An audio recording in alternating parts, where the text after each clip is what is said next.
I just don't believe in global warming. It's been so cold these last few days.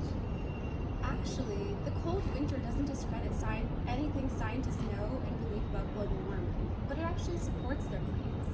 Yes, it was very cold a few days in the winter, but there's a key difference between weather and climate, and the world also exists beyond our immediate weather surroundings. This winter, while certain areas of the Midwest were facing some of the coldest days in a while, areas around the globe were experiencing extremely high temperatures. For example, in Australia, it experienced 6 of the hottest 10 days on record. In fact, when you average out temperatures across the planet, the hottest 5 years on the planet have all occurred since 2014. Additionally, it's important to understand that climate change doesn't just mean that everywhere always gets warmer, but instead it means that there may be more extreme winter and weather events. A warmer atmosphere holds more moisture and can lead to more snowfall, for example. And melting sea ice in the Arctic likely weakens the jet stream to allow more frigid air to travel south. Just so you know. Wow, I guess I just didn't know all that. I heard that climate change was a government hoax. I mean, did you hear about ClimateGate?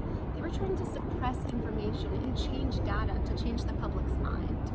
Despite what some people claim, the set of emails discussed in ClimateGate was not an attempt to suppress information or change data, but were instead a set of standard scientific processes. In particular, this debate centered on tree ring data because trees are sensitive to temperature.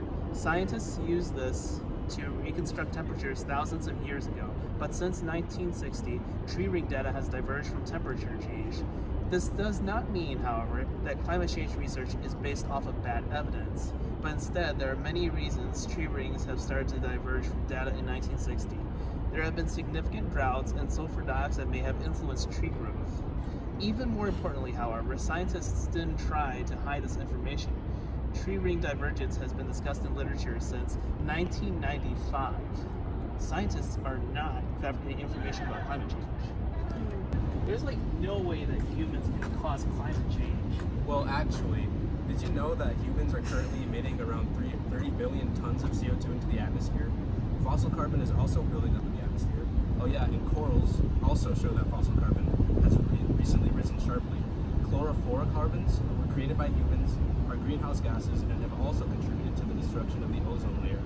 Here are a few ways that CO2 alone contributes to climate change. 1. Basic physics shows us that CO2 absorbs heat.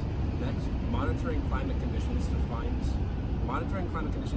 recent warming of the Earth is correlated to and follows rising CO2 emissions.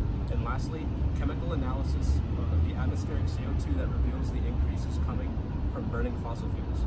Now, knowing that we are currently emitting around 30 billion tons of CO2 in the atmosphere, are you really going to tell me that it's not us? Well, what can we do about it then? Well, there are a few steps that we should be taking as a society to limit climate change. The first being support policies that reduce or eliminate fossil fuel emissions, which are heating our atmosphere at rates that cannot be undone. Second, fund research into renewable energy resources or alternatives such as solar or wind power and nuclear energy. And lastly, think about more creative solutions such as geoengineering.